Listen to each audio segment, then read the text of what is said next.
अस्सलामुअलैकुम वरहमतुल्लाहि वबरकातुहू। काऊज़ु बिल्लाहि मिनश्शैतानिर्रजीम। बिस्मिल्लाहिर्रहमानिर्रहीम। रब्बि ज़िदनी इल्मा। अल्लाहुम्मा सल्लि अला मुहम्मद व अला आलि मुहम्मद। सीरत नबी में कल जिक्र हुआ था इस्लामी लश्कर पर तीरंदाजों का अचानक हमला, दुश्मन की शिकस्त फाश, ताक़ुब, बहुत ढेर गनीमत जो मुशरिक छोड़कर भाग गए थे मोहम्मद सल्लल्लाहु अलैहि वसल्लम को मिली। शीमा बिनते हारिस मोहम्मद सल्लल्लाहु अलैहि वसल्लम की रज़ाई बहन थीं जो कैदी बनकर आई थीं। आप सल्लल्लाहु अलैहि वसल्लम ने बहुत कद्र व मंज़लत की उनकी और उन्हें इनकी कौम के पास वापस कर दिया। अब आगे ग़ज़वा ताइफ। ये ग़ज़वा दर हकीकत ग़ज़वा हुनैन का इम्तदाद है, चूँकि हवाज़न व सक़ीफ़ के बेशतर शिकस्त खुर्द अफराद अपने जनरल कमांडर मालिक बिन औफ नसरी के साथ भाग कर ताइफ ही आए थे और यहीं किला बंद हो गए थे। लिहाजा रसूलुल्लाह सल्लल्लाहु अलैहि वसल्लम ने हुनैन से फारिग होकर और जाराना में माल गनीमत जमा फरमाकर इसी माह शवाल 8 हिजरी में ताइफ का कसद फरमाया। इस मकसद के लिए खालिद बिन वलीद रज़ी अल्लाह अन्हु की सरकर्दगी में 1000 फ़ौज का हरावल दस्ता रवाना किया गया। फिर आपने खुद ताइफ का रुख फरमाया। रास्ते में नखला, यमानिया, फिर करन मनाजिल, फिर लिया से गुजर हुआ।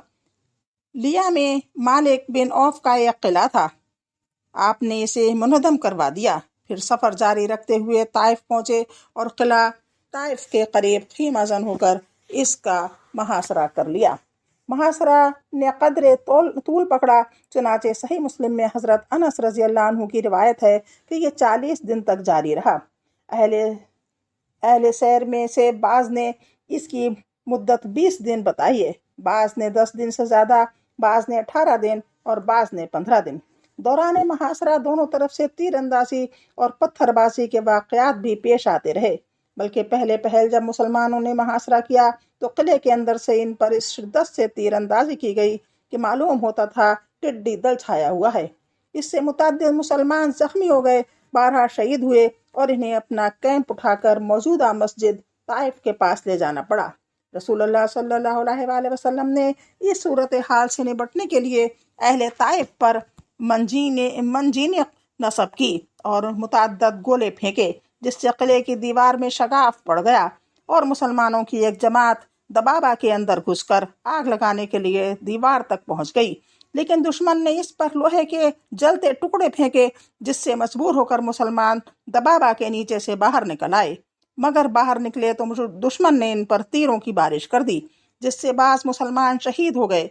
रसूलुल्लाह सल्लल्लाहु अलैहि वसल्लम ने दुश्मन को ज़ेर करने के लिए एक और जंगी हिकमत अमली के तौर पर हुक्म दिया कि अंगूर के दरख्त काट कर जला दिए जाएं। मुसलमानों ने ज़रा बढ़ चढ़कर ही कटाई कर दी। इस पर सकीफ ने अल्लाह और क़राबत का वास्ता देकर गुजारिश की कि दरख्तों को काटना बंद कर दें। आपने अल्लाह के वास्ते और क़राबत की खातिर हाथ रोक लिया।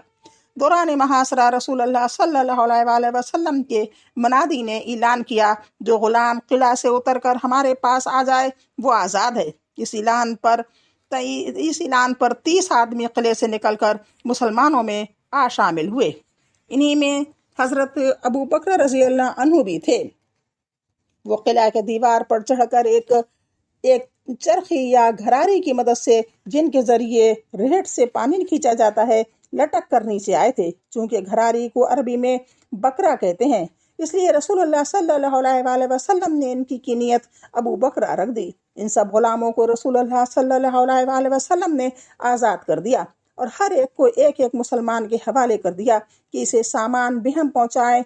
ये हादसा किला वालों के लिए बड़ा जान कहा था।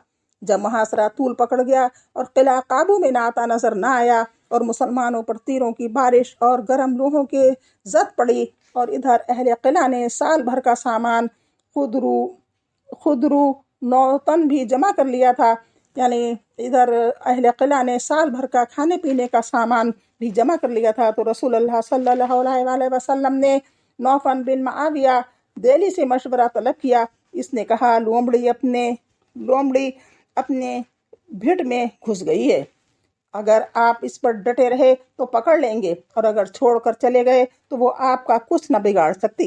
ये सुनकर रसूलुल्लाह सल्लल्लाहु अलैहि वसल्लम ने मुहासरा ख़त्म करने का फ़ैसला फरमा लिया और हज़रत उमर बिन ख़त्ताब रज़ियल्लाहु अन्हु के ज़रिए लोगों में ऐलान कर दिया کہ ہم انشاءاللہ کل واپس ہوں گے، لیکن یہ اعلان صحابہ کرام پر گراں گزرا اور بہت پریشان کرنے لگا۔ وہ کہنے لگے طائف فتح کیے بغیر واپس ہوں گے۔ رسول اللہ صلی اللہ علیہ وآلہ وسلم نے فرمایا کہ اچھا تو کل صبح لڑائی پر چلنا ہے۔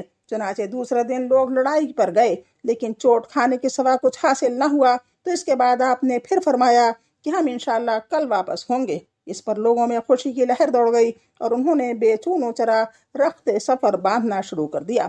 یہ کیفیت دیکھ کر رسول اللہ صلی اللہ علیہ وآلہ وسلم مسکراتے رہے۔ اس کے بعد جب لوگوں نے ڈیڑھ ڈنڈا اٹھا کر کوچ کیا تو آپ نے فرمایا کہ یوں کہو، عربی میں تھا جس کا مطلب ہے ہم پلٹنے والے، توبہ کرنے والے، عبادت گزار ہیں اور اپنے رب کی حمد کرتے ہیں۔ کہا گیا کہ اے اللہ کے رسول، آپ ثقیف پر بد دعا کریں۔ آپ نے فرمایا اے اللہ، ثقیف کو ہدایت دے اور انہیں لے آ۔ جیرانہ میں اموال غنیمت کی تقسیم۔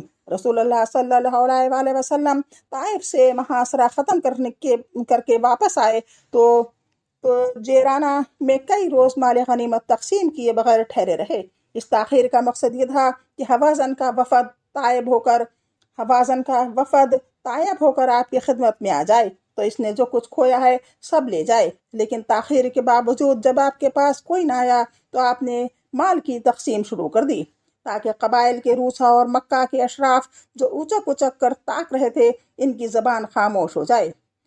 موفتع القلوب کی قسمت نے موفتع القلوب وہ لوگ جو نئے نئے مسلمان ہوئے ہوں اور ان کا دل جوڑنے کے لیے انہیں مالی مدد دی جائے تاکہ وہ اسلام پر مضبوطی سے جم جائیں۔ یعنی نئے مسلم قسمت نے سب سے پہلے یادری کی، یعنی نئے مسلموں کو سب سے پہلے مال غنیمت دیا گیا اور انہیں بڑے بڑے حصے دیے گئے۔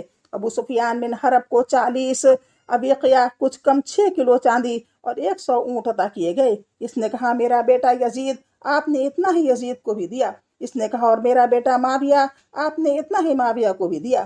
یعنی تنہا ابو سفیان کو اس کے بیٹوں سمیت تقریباً 18 کلو چاندی اور 300 اونٹ حاصل ہو گئے۔ حکیم بن حزام کو 100 اونٹ دیے گئے۔ اس نے مزید 100 اونٹوں کا سوال کیا تو اسے پھر 100 اونٹ دیے گئے۔ اسی طرح صفوان بن امیہ کو 100 اونٹ، پھر 100 اونٹ اور پھر 100 اونٹ، یعنی 300 اونٹ دیے گئے۔ حارث بن کلدہ کو بھی 100 اونٹ دیے گئے اور کچھ مزید قرشی وغیر قرشی کو 100 اونٹ دیے گئے۔ کچھ دوسروں کو 50 اور 40 اونٹ دیے گئے، یہاں تک کہ لوگوں میں مشہور ہو گیا کہ محمد صلی اللہ علیہ وآلہ وسلم اس طرح بے دریغ عطیہ دیتے ہیں کہ انہیں فقر کا اندیشہ ہی نہیں، انہیں اپنے غربت کا کوئی اندیشہ ہی نہیں۔ چنانچہ مال کی طلب میں بدو آپ پر ٹوٹ پڑے اور آپ کو ایک درخت کی جانب سمیٹنے پر مجبور کر دیا۔ اتفاق سے آپ کی چادر درخت میں پھنس کر رہ گئی۔ آپ نے فرمایا لوگوں میری چادر دے دو، اس ذات کی قسم جس کے ہاتھ میں میری جان ہے، اگر میرے پاس تہمہ کے درختوں کی تعداد میں بھی چوپائے ہوں تو انہیں بھی تم پر تقسیم کر دوں گا۔ اگر میرے پاس تہمہ کے درختوں کی تعداد میں بھی چوپائے ہوں تو انہیں بھی تم پر تقسیم کر دوں گا، پھر تم مجھے بخیل نہ پاؤ گے، نہ بزدل، نہ جھوٹا۔ اس کے بعد آپ صلی اللہ علیہ وآلہ وسلم نے اپنے اونٹ کے بازو میں کھڑے ہو کر اس کو کوہان سے کچھ بال لیے اور چٹکی میں رکھ کر بلند کرتے ہوئے فرمایا لوگوں واللہ میرے لیے تمہارے مال فے میں سے کچھ بھی نہیں، حتیٰ کہ اتنا بال بھی نہیں، صرف خمس ہے اور خمس بھی تم پر ہی پلٹا دیا جاتا ہے۔ مؤلفہ القلوب کو دینے کے بعد، یعنی نئے مسلموں کو دینے کے بعد، رسول اللہ صلی اللہ علیہ وآلہ وسلم نے حضرت زید بن ثابت رضی اللہ عنہ کو حکم دیا کہ مال غنیمت اور فوج کو یکجا کر کے لوگوں پر غنیمت کی تقسیم کا حساب لگائیں۔ انہوں نے ایسا کیا تو ایک فوجی کے حصے میں 4 اونٹ اور 40 بکریاں آئیں۔ جو شہسوار تھا اسے 12 اونٹ اور 120 بکریاں ملی۔ یہ تقسیم ایک حکیمانہ سیاست پر مبنی تھی، کیونکہ دنیا میں بہت سے لوگ ایسے ہیں جو اپنی عقل کے راستے سے نہیں بلکہ پیٹ کے راستے سے حق پر لائے جاتے ہیں۔ یعنی جس طرح جانوروں کو ایک مٹھی ہری گھاس دکھلا دیجئے اور وہ اس کی طرف بڑھتے لپکتے اپنے محفوظ ٹھکانے تک آپ جا پہنچتے ہیں، اسی طرح مذکورہ قسم کے انسانوں کے لیے بھی مختلف ڈھنگ کے اسباب کشش کی ضرورت پڑتی ہے تاکہ وہ ایمان سے مانوس ہو کر اس کے لیے پرجوش بن جائیں۔ بس اتنا ہی، انشاءاللہ کل پھر ملاقات ہوگی۔ اللہ حافظ، السلام علیکم۔